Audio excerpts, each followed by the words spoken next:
Alors nous voici chez Picasso. Nous sommes en bas des escaliers de la petite maison qu'il avait à Valoris, qui était d'une grande simplicité, qui ressemblait à la maison d'un facteur retraité avec un jardin très sauvage.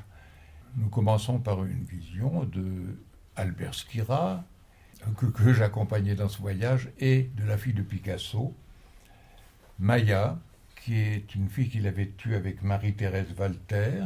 Maya, c'était une très belle jeune femme, assez sculpturale, qui aurait pu servir de modèle à Mayol. Elle avait le même nez que son père, elle lui ressemblait beaucoup. Voici Picasso avec Albert Schira, l'éditeur, et devant, fumant une cigarette, son fils Paolo, qui lui servait de chauffeur. Et nous sommes toujours dans la maison de Picasso, et nous le voyons là avec un toréador qu'il avait invité, avec d'autres compagnons.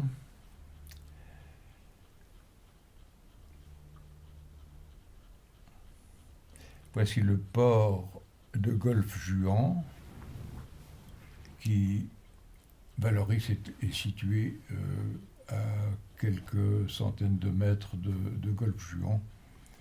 Et c'est là que nous logions chez Marcel, qui était un restaurateur qui avait un petit bistrot sur la plage, qui faisait la meilleure bouillabaisse du coin.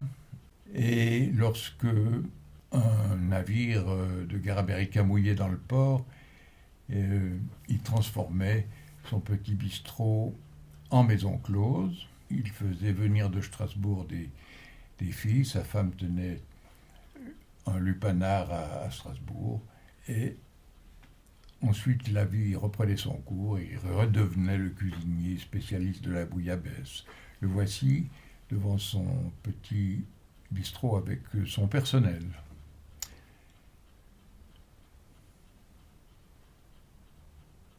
La serveuse.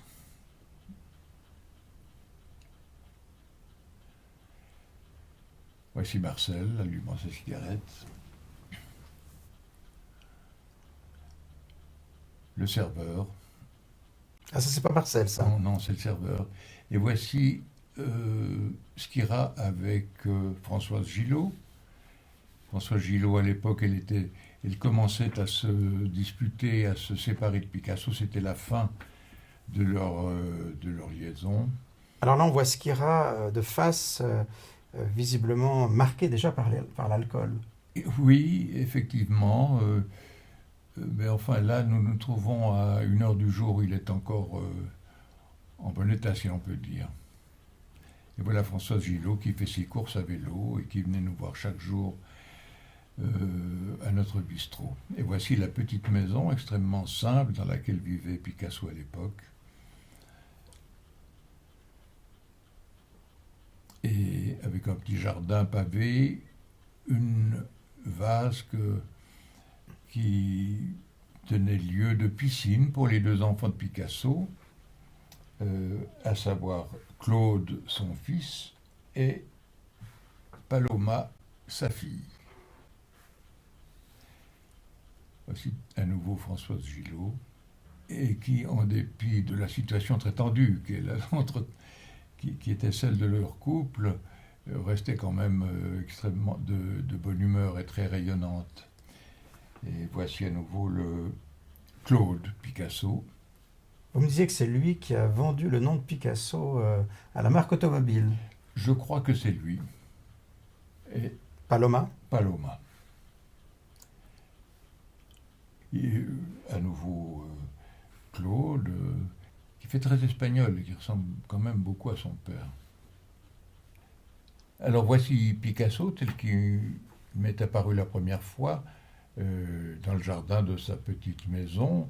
Il venait de descendre les escaliers dans cette tenue, tenant une cigarette dressée sur son nez pour mimer une licorne ou un rhinocéros. Il aimait faire des entrées un peu théâtrales, un peu clownesques, qui se réfèrent un peu à l'admiration qu'il avait pour Charlie Chaplin. Alors le voici dans son atelier de sculpture. Et il se livre à sa passion, d'ailleurs relativement récente à l'époque de la céramique. Et on peut mesurer là son pouvoir de créativité parce qu'il travaillait extrêmement vite. Il ne faisait aucun dessin préparatoire. Il trempait son pinceau dans une couleur, il commençait à un bout de l'objet et il terminait en équilibriste son œuvre en un temps record. Peindre un pot ou un plat lui prenait parfois 20 à 30 minutes au maximum.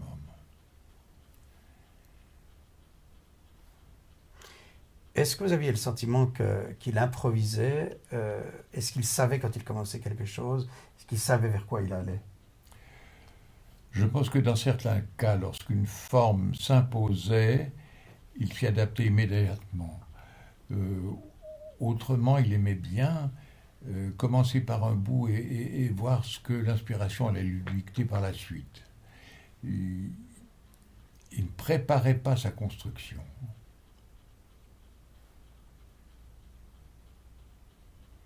Évidemment, il a fait des travaux en série, il a énormément travaillé, et il avait une espèce de grande habitude, et le trait sortait de façon tout à fait naturelle, et sans la moindre hésitation.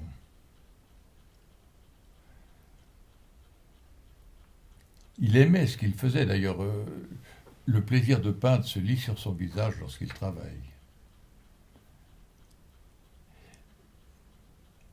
Travailler en s'amusant, je pense que c'était quand même sa devise. Jamais il y avait la moindre mélancolie dans ce qu'il entreprenait. C'était votre cas aussi. Vous avez le sentiment d'avoir travaillé en vous amusant? Oui. Je n'ai jamais fait... Si j'ai fait quelque chose de bien, c'était en m'amusant. Autrement, le sérieux ne m'a jamais beaucoup apporté. Excellente réponse, à mon avis.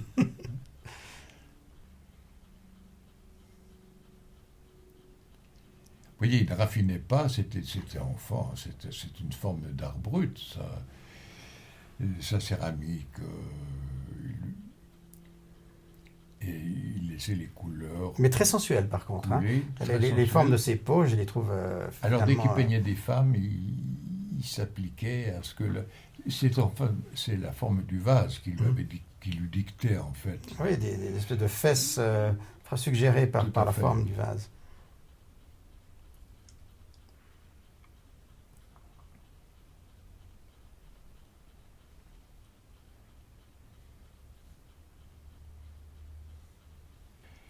Alors là, nous sommes dans un petit restaurant de plage, nous sommes baignés par la suite. Il avait invité des amis toréadors qui sont venus se baigner avec lui. Il y avait sa fille Maya qui était là. François Gillot faisait aussi partie de la baignade. Voilà, alors je me trouve ici, à gauche. Je me souviens que Skira, pour ne pas effaroucher Picasso et lui dire que j'étais dans la presse, il m'avait présenté comme son garde du corps, ancien boxeur. Picasso fonce dans la caméra. Voilà. Toujours à la plage, semble-t-il? Oui, nous sommes toujours à la plage. Les chaises longues en témoignent. Voici le fils de Picasso, Paolo, qui lui servait de chauffeur, comme je l'ai dit, et sa compagne, qui était une ancienne écuyère de cirque, sauf erreur. Alors là, il est arrivé une anecdote assez troublante. J'étais à l'hôtel, ils occupaient la chambre à côté et une violente dispute a éclaté entre eux. Elle a attaqué Paolo avec une chaussure qui avait un talon aiguille dangereux. Elle l'a frappé au front, l'a ouvert, il saignait. On a entendu des cris, c'était absolument dramatique. D'ailleurs, on voit ici qu'il en garde encore la marque au milieu du front. Yeux, au milieu du front.